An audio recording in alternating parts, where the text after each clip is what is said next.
こんにちは、大輔です。本日は入国制限緩和シリーズ2月上旬版ということで、アジア、北米、欧州などですね、各国の入国条件最新版をチェックしてまいりましょう。EU がですね、日本からの渡航制限を開始したというね、残念なニュースのこの裏側で、ワクチン接種証明による渡航緩和がスタートしている国なんかが一部あるわけでして、あまり日本では報じられていないんですが、世界はニューノーマルトラベルの実現に向けて確実に変化をしているので、本日はその動きをしっかりね、抑えることができるような、こんな動画の構成になっております。世界の主要な30カ国以上、渡航ハードルを短時間で理解できる入国制限緩和シリーズ第17回目のラインナップはこちらです。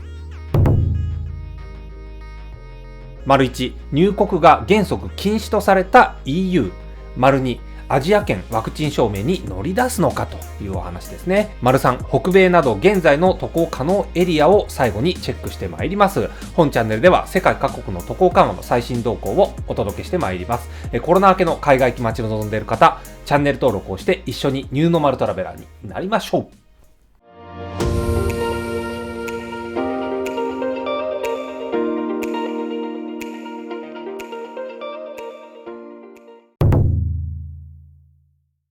入国が原則禁止とされた EU のお話なんですけど、1月28日にですね、EU が行った決定事項があるわけでして、日本からの渡航を原則禁止にするというお話になっております。で、過去の経緯としては、昨年の3月からですね、コロナの影響もあって EU の域外からの渡航を制限されていたということなんですけど、昨年の7月からそれが開催されていて、日本から渡航がね、自由にできるように復活していたということなんです。で、今回改めて日本がですね、渡航禁止の対象になってしまったという状況なんですけど、これまではですね、日本に優しかった EU という印象が僕もね、あったような気がするんですけどね、皆さんどうでしょうか。残念ながらその牙城が崩れたということなんですけど、ちなみにですね、1月現在で EU に制限なしで入国できる国、EU が指定するホワイトリスト国なるものがありまして、こんなものだったんですよ。もちろんね、当初は日本も含んでいて、その他にはオーストラリア、ニュージーランド、ルワンダ、シンガポール、韓国、タイ、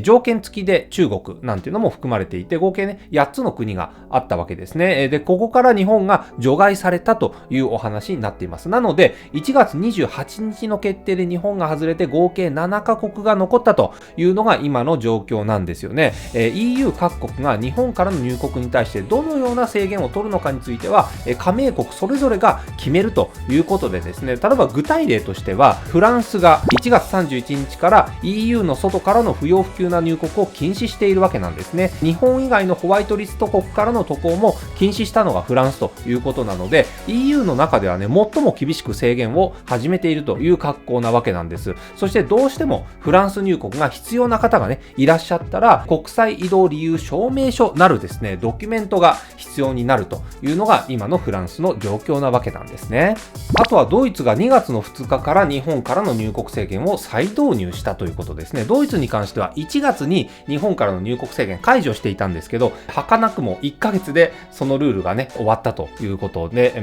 悲しい状況なわけなんですね。そしてオランダです。こちらも同じく2月2日から日本からの入国制限を導入しているということで、ベルギーに関しても観光目的での出入国をですね、3月1日まで禁止するような報道が出ているわけなんですね。基本的にはこの他の EU 加盟国も同様に日本からの不要不急の渡航は原則禁止という形を取り始めているわけなんです。ではですね、 EU の非加盟国の状況はどうなのかという話なんですけど、イギリスなんかはですね、ルールを見る限り今現在も主だった入国規制がかかっているわけではなさそうなんですね。ただし変異株を含めて感染リスクが日本よりももっと高い状況にはありますので、もちろん推奨されるものではないんですが、ルール上は可能そうだということです。そして今回はイギリスの隣のアイスランドにも目を向けてみたいんですけど、こちらについてもですね、自己隔離が前提での入国ルールをキープしている状況なわけでして、ここで注目をしたいのが、アイスランドはですね、おそらく欧州圏内の中で唯一かもしれませんけど、ワクチン接種証明があれば隔離免除と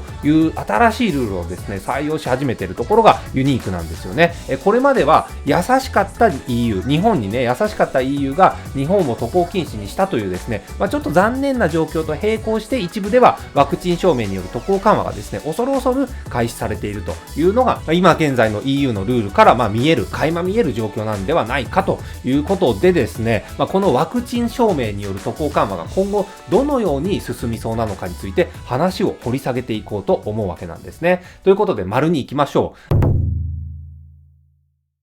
アジア圏ワクチン証明に乗り出すのかどうかという話なんですけど、アジア圏のお話に入る前にですね、アイスランドだけではなくて、中東はレバノン、インド洋の島国だとセーシェルなんかがですね、ワクチン接種者っていうのは隔離免除するよという緩和を始めているわけなんですね。こちらの詳細については前回の動画で詳しく解説をしてますので、まだの方はこちらを見てみてください。で、このトレンドがですね、春先にかけてアジア圏にも訪れるのかもしれないという動きについてお伝えをしていきたいと思います。まずタイですね。こちらは12月の下旬から隔離前提のビザなし渡航が可能になっている国ということなんですけど、ワクチン接種者の隔離免除を4月をめどに開始しようかどうかということで検討中ということなんですね。これについてはタイの観光省のピパット大臣からのコメントでして、ワクチン接種をした外国人に関しては14日間の隔離、こちらを免除する形でタイ入国を許可していこうという計画を明らかにしているわけでして、この計画はですね、タイの正月の時期である4月をめどに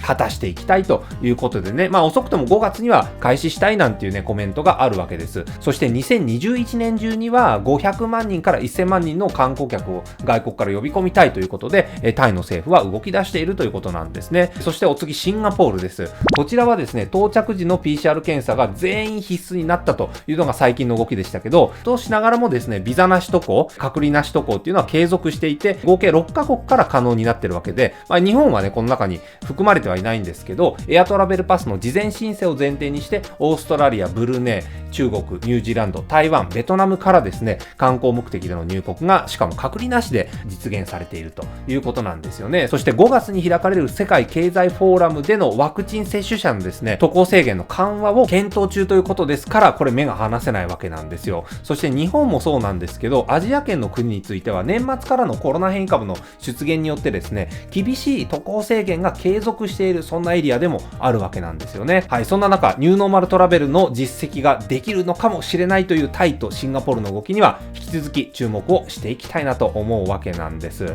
そして我らがフィリピンということなんですけど、2月1日からですね、有効なビザを持っているものであれば入国が可能になるよということで、これね、公式にもうすでにね、発表されている情報なんです。で、それと同時に隔離場所が政府の指定の施設になるなどですね、入国プロセスが強化され始めているというところが要注目ポイントなんですよね。先日の動画でこちら詳しくまとめておりますので、気になる方、この後ご覧になってみてください。ということで、次行ってみましょう。丸3ですね。米国など現在渡航可能エリアということなんですけど、まずアメリカです。1月26日から出発前の陰性証明が正式に必須という形になりました。これまではハワイでの隔離免除を受ける場合などにこの陰性証明が必要だったわけなんですけど、これがですね、アメリカ全土どこへ渡航するにしても日本から入る場合には必須になったということなんですよね。引き続き入国については、基本的には従来通り可能ということでして、パスポートとエスタと、このね、今回追加された陰性証明を持って、普通通り入れるということで、もちろんですね、ハワイだとかグアム、ニューヨークだなどね、州によっては14日間隔離が義務化されていたりしますので、要注意ということになるわけなんですね。いずれにせよアメリカ全土は、自主隔離も含めてですね、一応推奨というふうな格好にはなっているので、この点は注意が必要です。その他の渡航可能エリアについてもアップデートをしてまいりましょう。いずれの国についても変異株のリスクが高まりつつあるので、もちろん推奨されるものではないんですけども、今のところですね、ドバイ、モルディブ、エジプト、南アフリカなどですね、従来からウォッチをしている国については渡航ルール上は引き続きの入国が可能ということが確認できております。さて、いかがだったでしょうか。入国制限緩和シリーズ2月上旬版ということでしたけど、ワクチン証明はね、これスタンダードになっていくのかと。で、そしてこれから北半球の冬が終わりをね、告げていきますから、ここからが引き続き目が離せないということになるんだと思います。こういった情報、面白いなと思った方、ぜひチャンネル登録をして次回の動画でお会いしましょう。大輔でした。